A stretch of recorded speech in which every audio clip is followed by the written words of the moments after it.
in the game, we really ain't playing. We regroup up in the Slack chat where the coaches debrief. We be piecing these puzzles, occupy the chunk of the pie. Ain't no lie when we hit the block, helmet's casket is top.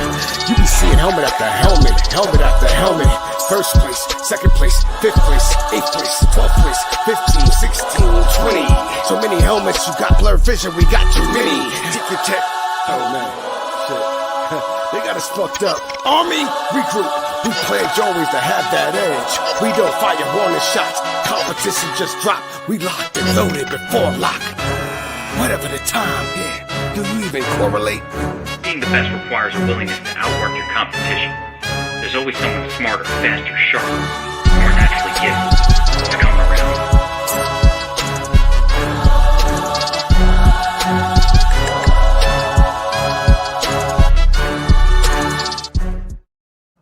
What is up? What is up? What is up? I am back. It's been about 4 weeks since the Masters that I've done one of these. In the meantime, we had a little baby, number 3. My house has been insane. So I just haven't had time to crack one of these Fore Thoughts out in the last couple of weeks. So I appreciate you guys giving me a little bit of a break, but I'm excited to be back because it's PGA Championship week.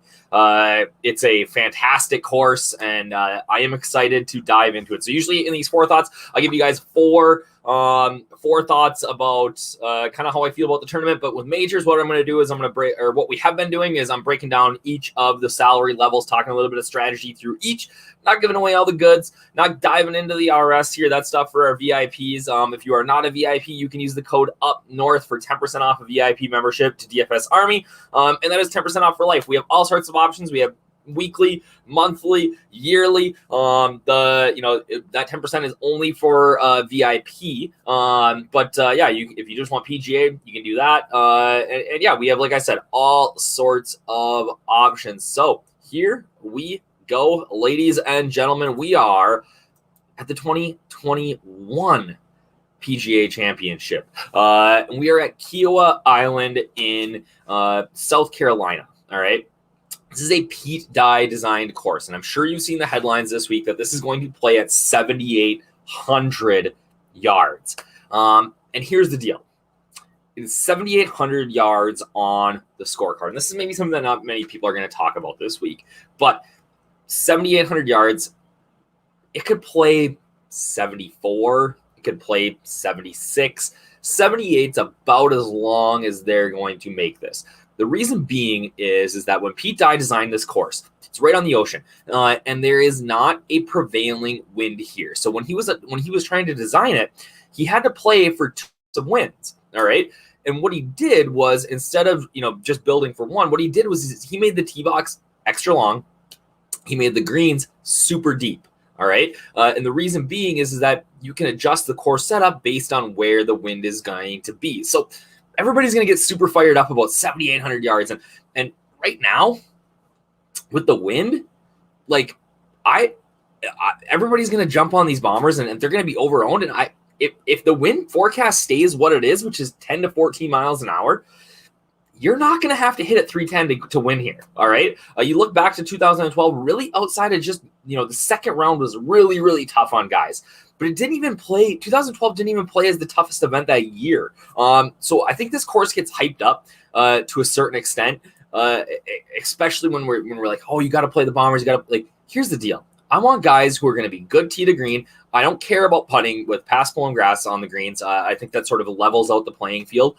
And I want guys who are going to be able to get up and down because it is going to play longer, right? So what we're going to see is that maybe the greens and regulations are a little bit lower, but again, in 2012, they hit 66% of greens in regulation here. So the tour average that year was 61%. That's 5% more than average. So again, I feel like sometimes we let these narratives get into our heads and we get so excited about or so fired up, like, oh, you can't play this guy because he's too short. Fuck that. Like, you could play anybody here. All right. So that's going to be kind of my strategy coming into this. Obviously, I think that the longer you hit, the better. But that's true of any course. All right. So before we get to it, I want to give a big shout out to my boy B Clinks. He's always winning. Probably sound like a broken record, but if you don't follow DFSUpNorth, the DFS Army, you're missing out. Qualified for the World Golf Championships. Another guy shouted out today, RC Bremen, posted in chat that he just bought a new Jeep. And here's the deal. I appreciate it. Like that makes what I do worth it, right? I enjoy creating content. I enjoy doing stuff like this, but that makes me feel great inside. But at the end of the day, like people can talk about the cheat sheets. They can talk about these videos, the Slack chat, whatever. Like I'm just presenting it. You're the one who are making the lineups. And that's the big thing about, I think, about DFS Army is that we teach you how to play. We give you the information. We tell you like, hey, you should play these contests instead of these contests, right? Like just general strategy, but we make you a better player, and you're the one who clicks on the buttons. You're the one who makes the lineups. You're the one who runs the DS, not me. So while I appreciate the shout outs, that's great. Like pump my tires, like just like anybody else. Like I want a little pat on the back here too, but it's you, right? And that's what I think the great thing is about DFS Army is that it is you. You are the one who is making this lineup. You are the one who are making the decisions. And I'm glad that I'm part of your process. But good on you guys for winning. All right. Okay. So like I said, we're gonna break this down tier by tier, and I'm gonna talk about some of my favorite plays, kind of where I'm going in these in these areas. All right. So first off the bat, the 10K and up. All right. Who do you play? What's your lineup construction gonna be? Because really, most people when they're building lineups, and I'm a little bit different, but most people when they're building lineups, they start here in this 10K range and they pick a guy. Right. I like to go to the bottom, because I want to see what shitty ass scrub that I can play that's going to help me get more of these guys at the top. Rather than trying to handcuff myself up here, I like to start at the bottom. But here nor there. So for me, this is the range. We got 6 guys priced above 10K. All right. And the question I ask is which stud to play? Maybe 2. All right. And the reason being is that most people, especially in like an event like the Millie Maker, something big here, most people are going to go one guy here, one guy 9K, one guy 8K, one guy 7K, and then they're going to try to figure it out from there. All right. So for me, where I'm kind of looking here is that I'm kind of interested in like in a 2 stud play this week. All right. You're going to have to get ballsy. You're going to have to play 2 guys under 7K. Right. But I think it's intriguing. I am. Sorry, my Wi-Fi was flickering there. I think that. I think it's an intriguing strategy, especially when we consider that got Rory obviously coming off a win, but before that wasn't great. JT probably the safest option up here, very very stable. DJ not playing great. John Ram not playing great. Bryson not playing great. Spieth. Obviously, he's got the magic beans, man. The guy's playing great. But it's an intriguing play. So for me, obviously, I love Bryson here. I think that he can bomb it. I love Jay. I'm gonna be around field average on all of these guys. I'm not really gonna take a stand this week on any of these guys, especially because for a lot of my lineup, for maybe 30% of my lineups, I want to try to jam 2 in. All right, this 9K range is getting blown up. So for me, like I said, I want to try to get a little bit of, I want to try to differentiate and either avoid this 9K range or play some of these guys that are a little bit, under-owned, right? So I don't really have a lean here. I like Spieth. I think that Spieth is great. Like we talk about guys who can get up and down, right? His short game is so good here. And he really hasn't been putting that well. His iron play has been so good. I hate to say it, but he might be my favorite play up here. We talk about, there's going to be this narrative this week that the Europeans are better suited for this course. And I don't really buy that. I mean, you look at the leaderboard in 2000, it's such a small sample, but you look at the leaderboard in 2012, littered with Europeans. I get it. This course really, like you look at the picture in the background here, you look at this green, right? It's elevated. 7 to 8 of these greens are going to be elevated. The European link style, those greens are not elevated. Guys are able to run balls up onto the green. You're not going to be able to do that here. And if there's any sort of wind, now you're trying to come in high and land it on these elevated greens. It's very, very difficult. That's why you need to be such an elite ball striker. So for me, I'm not really taking a stand here, but I think my stand is that I'm going to try to push in 2 guys all over the place. So as we get to 9K, the question now becomes, to Hovland or not to Hovland. This is my early projections on ownership here. All right. And as you can see, I've got Hovland at around that 26, 27, 28% range. That's high. That's really high. So, you got Morikawa and Schauffele right at the top, two studs that, are going to garner some. Koepka playing poorly, not going to garner much overs. I'm intrigued by Decky. Like, his around the green game is so good that I think that this is a course he can win. He's just going to be 5% owned because he just won the Masters. People get off for stupid stuff all the time. Like, I think I'm going to have 15. If I can triple the field on Hideki at only 15%, yes, please. Webb Simpson, 9%. Again, think he makes a ton of sense here. Reed, 12. This Cantlay number is wrong. I wrote that in there wrong. It's supposed to say 5%. And that's the guy I want to talk about. We are going to get it. You are getting an elite golfer at 5%. He's had some bad luck. He hasn't played great by any means, but at $9,000, I can get a Patrick Cantlay at 5%.